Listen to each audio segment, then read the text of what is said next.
Ассалаумалейкум туғандар, қандайсыздар? Назарыңыздарда қайырдан жай базар жоқ каналы. Бүгін сіздерге Бишкек шаарынын чыгыш түштүк тарабы Алтын Орда туғандар қонышынан bir сатылуучу үй көргөзмөкчүмүн. Биринчи жолу баруу жолун түшүндүрөйүн. Мен турган жер Горький көчөсү, Азыркатты, Анкара көчөсү. Жана Алтын Ордонун негизги кирүүчү көчөсүнүн кесилишинде турам туғандар. Ушул жерден өйдө карай бир аз жүрөсүздөр. Бир аз жүрүп оң тарапка бурулган деле сатылуучу үй Алтын Орда 15-көчө 5-даректе жайгашкан. Анан бул жерден көрдүңүздөр, мына 222 маршрутка Алтын Ордонун ички тарабынан жүрөт. Анкара көчөсүнө, Горький көчөсүнө чыксаңыздар, толтура автобус маршрутка троллейбустар менен дагы шаардын бурч-бурчуна барсаңыздар болот тугандар. Так, дагы эмне маалыматы? Бул жагы Кара Жыгач, бул жагы Туңгуч. Бир аз жүрсөңүздөр, биракта городской каток бар тугандар. Эми алып калган маалыматты үйгө жетип берейин. Негизги көчө менен келесиздер тугандар, түз эле. Анан бул трансформатордун жанынан эле оң тарапка карай бурулсаңыздар, үйү ушул жакта жайгашкан. Бул жакка кайрылган көчө деле асфальтика мынакей тугандар. Негизинен Яндекс картан эле 15-көчө 5-үй деп жазсаңыздар, үйдүн жайгашкан жерин көрсөңүздөр болот. Мынакей тугандар, келүү жолун түшүндүргөнчү бүгүнкү чыгыштагы сатылуучу үйгө да жетип келип калдым. Бул үйдүн көчө тараптан көрүнүшү дарек Алтын Ордо 15-көчө 5-үй болуп калат тугандар. Яндекс картада эле карап көрсөңүздөр болот. Анан могу 2-көчө менен кесилишет экен тугандар. 2-көчө менен кесилишкен эле жеринде келип оң тарапка бурулсаңыздар, мына ушул үйдү көрө аласыздар. Так, жолдор кенен экен, электр энергиясы бар, суу бар, природный газ, центральный канализация бар экен тугандар.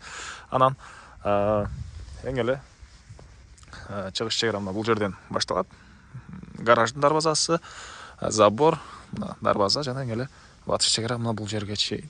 Жалпысынан жердин аянты 5 соток, документтер боюнча техпаспорт, кызыл китеп бар экен тугандар. Айта кетчү нерсе, канализация, газдар келген, аны киргизип алуу керек. Электр энергиясы, суусу баары үйдүн ички тарабына чейин киргизилген. Анан мынакей жана айткандай көчө тарабы деле кенен тугандар. Андан ары эми куросуна кирип калган маалыматтарды берейин. Мектеп, садик боюнча айтсак, Алтын Ордонун өзүндө мектеп, садиктер, мечиттер бар. Бир аз ылдыйраак түшсөңүздөр, жана видеонун башында көргөзгөн жерде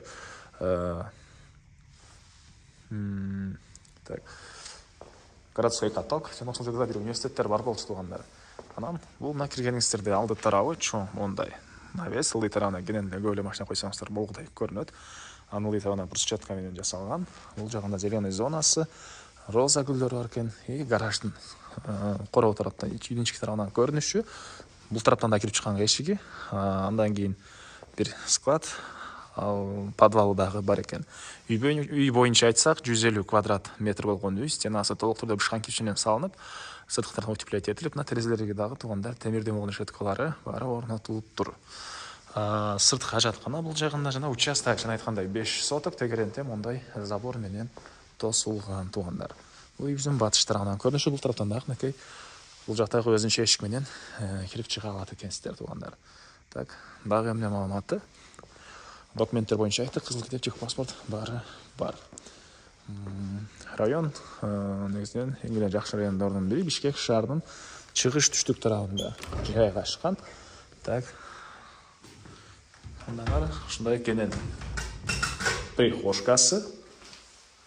Бул жерден түз кирсек, мондай бир бөлмө.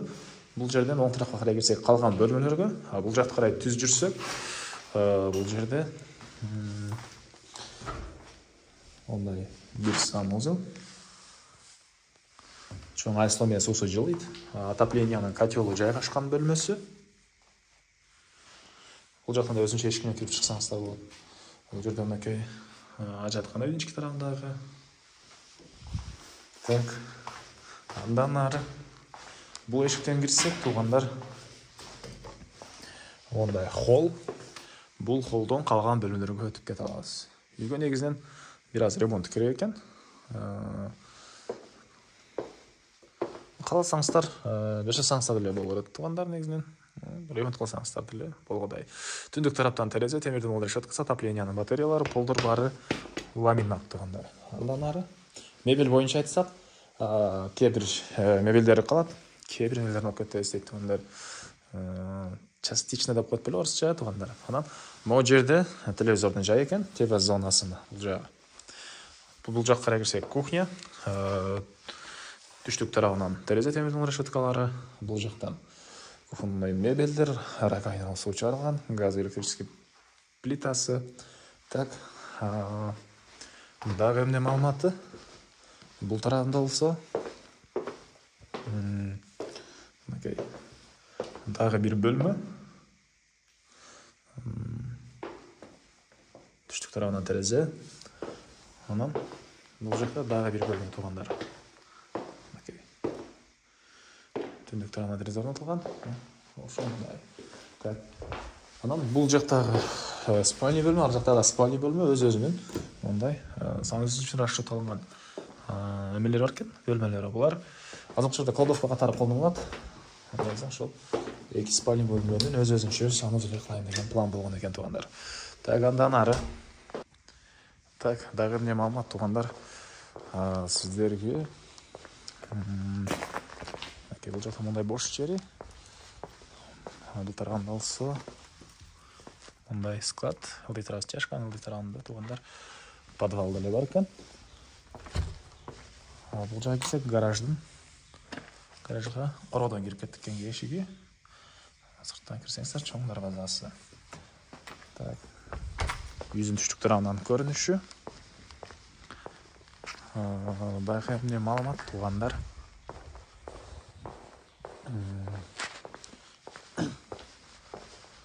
Бул жакта мынакей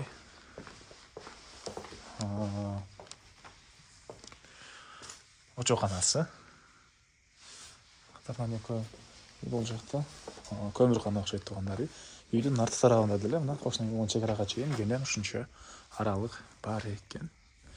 Үй сырткы тараптан утеплять этилген. Ал жөнүндө да айта кетели. Стена толук жабышкан кирпич, аянтты үйдүкү 150 квадрат метр туугандар. Баасы болсо бул үйдө $93,000 сурап атыптыр.